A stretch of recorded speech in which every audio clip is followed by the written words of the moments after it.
नमस्कार। आज हम डिस्कस करेंगे गिरिराज पत्रिका जो कि हिमाचल प्रदेश की साप्ताहिक पत्रिका है। तो जून महीने का ये हमारा सेकंड पार्ट है गिरिराज पत्रिका का। इससे पहले जून महीने का एक पार्ट हम डिस्कस कर चुके हैं, तो सेकंड पार्ट आज हम डिस्कस करेंगे। इस वीडियो का पीडीएफ आपको हमारे टेलीग्राम चैनल पर मिल जाएगा।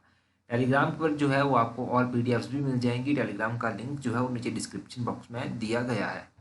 टेलीग्राम के अलावा आप हमें फेसबुक इंस्टाग्राम पर भी ज्वाइन कर सकते हैं। सभी का लिंक नीचे डिस्क्रिप्शन बॉक्स में दिया गया है। तो चलिए डिस्कस करते हैं आज की वीडियो का फर्स्ट क्वेश्चन। पहला क्वेश्चन काफ़ी इंपॉर्टेंट है। यहाँ पर पूछा गया है what is Himachal Pradesh rank in SDG India index 2020-2021। तो एसडीजी इंडिया इंडेक्स 2020-21 में हिमाचल प्रदेश का रैंक क्या है। एसडीजी का मतलब क्या हुआ? Sustainable development goal. इनके बारे में आपने पढ़ा होगा। अब सस्टेनेबल डेवलपमेंट गोल में हिमाचल का कौन सा रैंक रहा, पहले तो आप ये जानिए। ऑप्शन बी सेकंड रैंक जो है वो यहाँ से हिमाचल प्रदेश का रहा। देखिए ये क्वेश्चन काफ़ी इंपॉर्टेंट है, ठीक है, एग्जाम पॉइंट ऑफ व्यू से इंपॉर्टेंट है। तो सेकंड रैंक हिमाचल का यहाँ पर रहा। अब एसडीजी इंडिया इंडेक्स के बारे में कुछ जान लेते हैं। ये जो एसडीजी इंडिया इंडेक्स है, sustainable development goal India index 2020-21, ये किसके द्वारा रिलीज किया गया? तो इसको नीति आयोग के द्वारा जो है वो रिलीज किया गया। अब नीति आयोग ने इसको रिलीज किया, तो नीति आयोग ने इसमें किसकी सहायता ली? ये जो था ये with the collaboration of United nation in India. तो यूनाइटेड नेशन में भी इसमें यूनाइटेड नेशन ने भी जो है इसमें कोलैबोरेट किया। अब अगर सेकंड रैंक रहा अगर हिमाचल का, तो पहला रैंक भी किसी स्टेट का रहा होगा। पहला रैंक जो है वो केरला का रहा। केरला ने कितना स्कोर यहाँ पर प्राप्त किया? केरला को 75 स्कोर जो है मिले, ठीक है, ये आप याद रखिए। अब उसके बाद अगर बात करेंगे हिमाचल प्रदेश की, तो हिमाचल प्रदेश और तमिलनाडु इन दोनों ने सेकंड रैंक जो है वो प्राप्त किया है। सेकंड रैंक इनको क्यों मिला? क्योंकि इन दोनों का ही 74 स्कोर जो है यहाँ पर रहा। अब 74 स्कोर यहाँ पर दूसरे नंबर पर रहा। अगर तीसरे नंबर की बात करेंगे तो तीसरे नंबर पर रहा उत्तराखंड, गोवा, कर्नाटका, आंध्र प्रदेश। ये सभी जो है ये तीसरे नंबर पर रहे। इन सभी को 72 स्कोर जो है वो यहाँ पर दिया गया है। ये अब बात कर लेते हैं कि अगर लोएस्ट बात करेंगे कि सबसे बैड परफॉर्मेंस किसकी रही, तो बिहार हो गया, झारखंड हो गया, असम हो गया, इनकी सबसे वर्स्ट परफॉर्मेंस जो है वो रही है। सबसे घटिया परफॉर्मेंस इनकी यहाँ पर रही है। और ऐसे स्टेट्स की बात करेंगे कि जो अच्छी इंप्रूवमेंट यहाँ पर कर रहे हैं, जिन्होंने अच्छी इंप्रूवमेंट इस बार दिखाई है, तो मिजोरम हो गया, हरियाणा हो गया, इन्होंने जो था अच्छी इंप्रूवमेंट यहाँ पर दिखाई है। तो ये आप एसडीजी इंडिया इंडेक्स के बारे में याद रखिए। अब ये मैंने आपको बता दिया। अच्छा, अगर सस्टेनेबल डेवलपमेंट की बात करेंगे, तो ये जो सस्टेनेबल डेवलपमेंट था इसका एजेंडा जो था वो यूनाइटेड नेशन जनरल असेंबली में 2015 को अडॉप्ट किया गया। और ये रखा गया है कि 2030 तक जो है हम जितने भी सस्टेनेबल डेवलपमेंट गोल्स हैं उन सभी को जो है वो अचीव कर लेंगे। ये थोड़ी बहुत बातें हैं। और एसडीजी से रिलेटेड क्वेश्चन एचएस जैसे एग्जाम्स में तो पूछा ही जाता है। यहाँ से काफ़ी संभावना है कि ये क्वेश्चन पूछा जाए आपसे। तो हिमाचल का स्कोर, सबसे टॉप मोस्ट केरला का स्कोर, किसने इसको लॉन्च किया, किसके कोलैबोरेशन के साथ लॉन्च किया, ये सब छोटी छोटी चीज़ें आप याद रखिए। अगला क्वेश्चन देखिए यहाँ पर क्या पूछा गया है। नेक्स्ट क्वेश्चन में पूछा गया है how much financial assistance is given per month to the eligible patient under Sahara Yojana. Sahara योजना के तहत पात्र रोगी को प्रति माह कितनी वित्तीय सहायता दी जाती है। देखिए सहारा योजना चलाई गई है एक हिमाचल प्रदेश स्टेट गवर्नमेंट के द्वारा। इस योजना में जो है कुछ लोगों को, कुछ मरीजों को जो है वो सहायता दी जाती है। अब ऐसा नहीं है कि सभी मरीजों को यहाँ पर फाइनेंशियल असिस्टेंस यानी कि जो वित्तीय सहायता है वो दी जाती है। इसमें उन मरीजों को लिया जाता है जिन मरीजों को जो है उनके रोग के कारण जो है वो असमर्थ हो गए हैं किसी की कार्य को करने में। जैसे कि कैंसर हो गया, मस्कुलर डिस्ट्रॉफी हो गया, हीमोफीलिया हो गया, किसी के गुर्दे फेल हो गए हैं, ऐसे रोग हो गए, पैरालिसिस हो गया। ऐसी जैसी बीमारियों से अगर किसी को ग्रसित है कोई, तो उनको जो है यहाँ पर सहायता दी जाएगी। और कितनी सहायता दी जाएगी? तो 3000 प्रति माह सहायता दी जाएगी। ऑप्शन डी जो है वो सही आंसर है। 3000 पर मंथ जो है यहाँ पर दिया जाएगा, ये आप याद रखिए।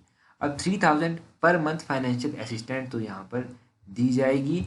ये किस तरह से दी जाएगी? कि सीधा बैंक अकाउंट में जो है अमाउंट आएगा, बैंक का आएगा, जो भी बैंक खाता दिया होगा वहाँ पर पैसे डाल दिए जाएंगे। अच्छा, जब किसी पेशेंट को यहाँ पर आवेदन करना होता है तो उसको कुछ डॉक्यूमेंट्स यहाँ पर देने होते हैं। तो डॉक्यूमेंट्स को किसके पास देगा? आशा वर्कर या फिर स्वास्थ्य कार्यकर्ता के पास जो है वो देगा।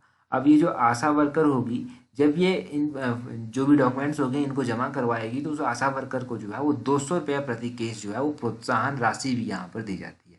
कितना? 200 रुपया प्रति माह जो है वो आशा वर्कर को भी दिया जाता है, अगर जब वो डॉक्यूमेंट्स वगैरह पेशेंट के अच्छे से सबमिट करवा देगी तो ये आप सहारा योजना के बारे में याद रखिए। अगर पूछा जाए कि सहारा योजना किस सेक्टर से संबंधित है तो ये हेल्थ सेक्टर से संबंधित है।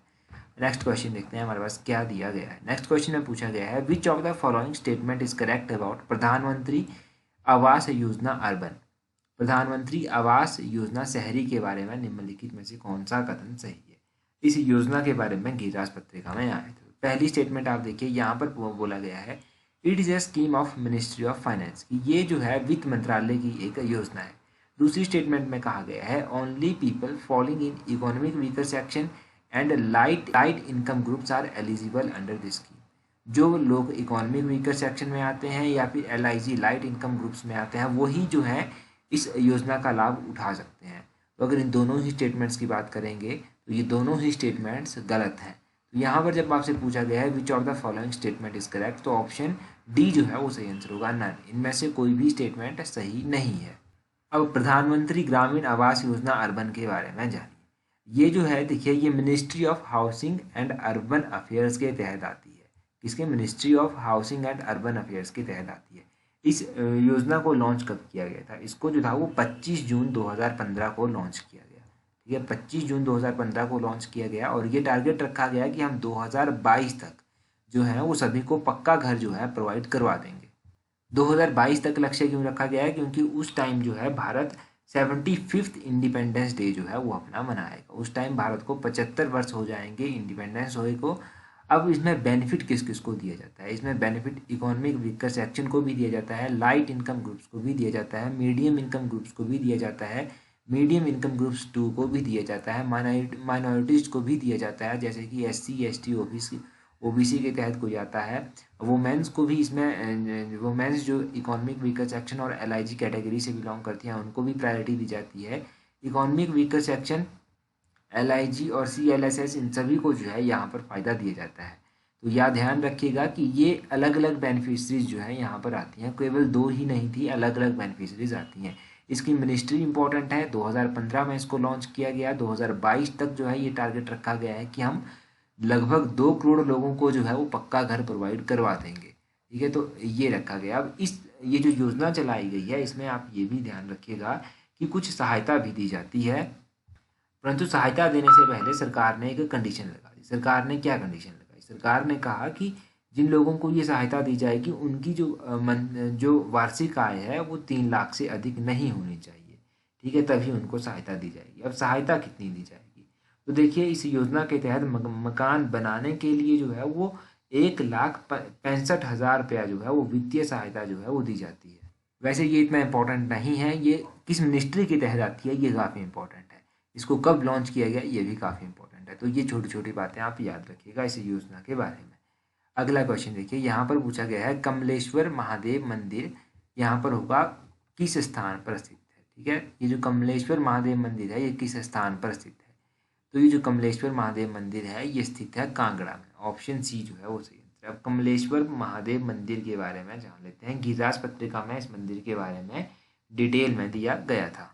ये मंदिर जो है ये पैगोडा शैली में बना हुआ है और ये भी कहा जाता है कि प्राचीन काल में जो था इस मंदिर का निर्माण पांडवों के द्वारा अपने अज्ञातवास के दौरान जो था वो किया गया था। तो इस मंदिर के बारे में ज़्यादा जानने को नहीं मिलेगा, परंतु ये 2-3 चीज़ें याद रखिए कि ये कहाँ पर स्थित है, कौन सी शैली में बना हुआ है। ज़्यादा पूछा जाता है कि कमलेश्वर महादेव मंदिर है कहाँ पर, तो ये कांगड़ा में स्थित है। अगला क्वेश्चन देखिए, यहाँ पर पूछा गया है थोड़ा is kind of which of following. थोड़ा निम्न में से किसका प्रकार है? तो थोड़ा किसका प्रकार है? ये जो है ये एक डांस का प्रकार है। ऑप्शन डी जो है वो सही आंसर है। ये एक वॉरियर डांस है।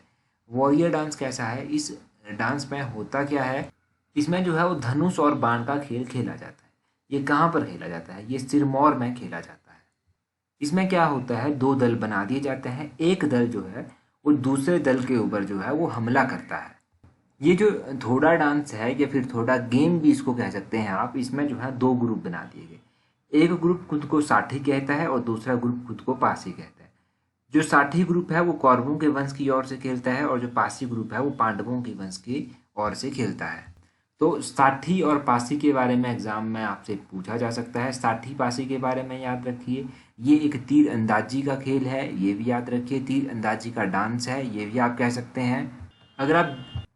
अगर गिरिराज पत्रिका की बात करेंगे तो यहाँ पर दिया गया है कि ये सिरमौर के गिरिपार क्षेत्र का जो है एक डांस है, परंतु ये सिरमौर ही नहीं, ये शिमला में भी खेला जाता है। शिमला के अलावा इसको जो है वो सोलन के कुछ क्षेत्रों में भी खेला जाता है। अप्रैल और मई के महीने में जो है इस डांस को परफॉर्म किया जाता है। तो ये सब आप इस डांस के बारे में थोड़ा थोड़ा याद रखिए, कुछ भी क्वेश्चन आपसे पूछा जा सकता है। अगला क्वेश्चन देखिए, हरि सिंह राजिया सूर्य टंगोई मेरी जान कहाँ के प्रसिद्ध लोकगीत है। तो इनके बारे में भी गिरिराज पत्रिका में दिया गया। तो हरि सिंह राजिया सूर्य टंगोई मेरी जान ये प्रसिद्ध लोकगीत हैं कांगड़ा के। ऑप्शन बी जो है वो सही आंसर होगा। ऑप्शन बी इसका सही आंसर है। लोकगीत जो है इनकी बात कर लेते हैं। अगर आप सबसे पहले कांगड़ा की ही बात करेंगे तो कांगड़ा में एक तो हरि सिंह राजिया, सूर्या टंगोई मेरी जान, पृथ्वी सिंह, इंद्र से इंद्रदई और नूरपुरे दिए खतरेड़िए, ये कुछ यहाँ के प्रसिद्ध लोकगीत हैं।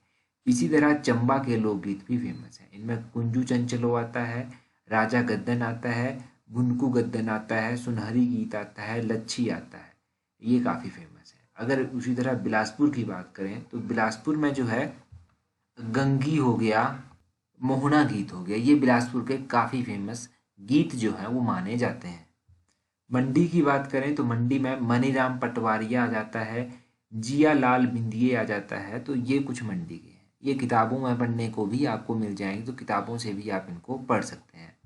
कई बार एग्जाम में पूछ ले जाता है कि गंभरी जो है वो कहाँ का प्रसिद्ध लोकगीत है। तो गंभरी जो है ये बिलासपुर का प्रसिद्ध लोकगीत जो है वो माना जाता है। सवांग कहाँ का लोकनाट्य है। तो सवांग लोकनाट्य भी बिलासपुर का ही लोकनाट्य है। बांठड़ा कहाँ का लोकनाट्य है। बांठड़ा जो है वो मंडी का लोकनाट्य है। भगतू कहाँ का लोकनाट्य है। भगतू जो है वो कांगड़ा का लोकनाट्य है। झांकी कहाँ का लोकनाट्य है। झांकी चंबा का लोकनाट्य है। तो इन लोकनाट्यों को आप याद रखिए। हाँ, अगर गिरिराज पत्रिका की ही और हम बात करें कि गिरिराज पत्रिका में और क्या आया था, देखिए नरेंद्र बरागटा इनका निधन हो गया है। ये कौन थे। ये जुब्बल कोटखाई से जो था वो विधायक थे। तो अभी जो है इनकी सीट खाली है, विधानसभा की जो लेजिस्लेटिव सीट है। हो सकता है पूछ ले जाए कि नरेंद्र बरागटा का हाल ही में निधन हुआ है, ये कौन सी सीट से जो थे वो चुनाव जीते थे। तो ये जुब्बल कोटखाई की सीट से जो था वो विधायक रहे थे। ये किस पार्टी के साथ संबंधित थे। तो ये बीजेपी, भारतीय जनता पार्टी, भाजपा के साथ जो था वो संबंधित थे। तो ये सब आप इनके बारे में याद रखिए। क्वेश्चन की फॉर्म में मैंने इसीलिए नहीं बनाया क्योंकि अभी तक इस तरह के क्वेश्चंस नहीं पूछे गए हैं, तो फिर भी आपको छोटी छोटी क्वेश्चंस ये पता होने चाहिए। बाकी बात करें गिरिराज के जो 1 लाइन क्वेश्चंस होते हैं वो मैं इंस्टाग्राम पर डालता रहता हूँ, तो इंस्टाग्राम पर वो सब आपको मिल जाएंगे। इंस्टाग्राम का लिंक भी नीचे दिया गया है। और अगर अभी तक भी अगर आपने सब्सक्राइब नहीं किया जल्दी से सब्सक्राइब कर दीजिए ताकि आने वाली नोटिफिकेशन आपको टाइम टू टाइम जो है वो मिलती रहे। अब आपके लिए जो आज का क्वेश्चन है वो है, how much amount is given per month to each orphan child under मुख्यमंत्री बाल सेवा योजना। मुख्यमंत्री बाल सेवा योजना के तहत प्रत्येक अनाथ बच्चे को प्रतिमाह कितनी राशि दी जाती है। ये क्वेश्चन हमने लास्ट टाइम जून महीने का जो पहला पार्ट था गिरिराज पत्रिका का उसमें डिस्कस किया था। तो अपना आंसर कमेंट करके ज़रूर बताएं। So that's all for today. Thank you very much for watching and listening it very patiently.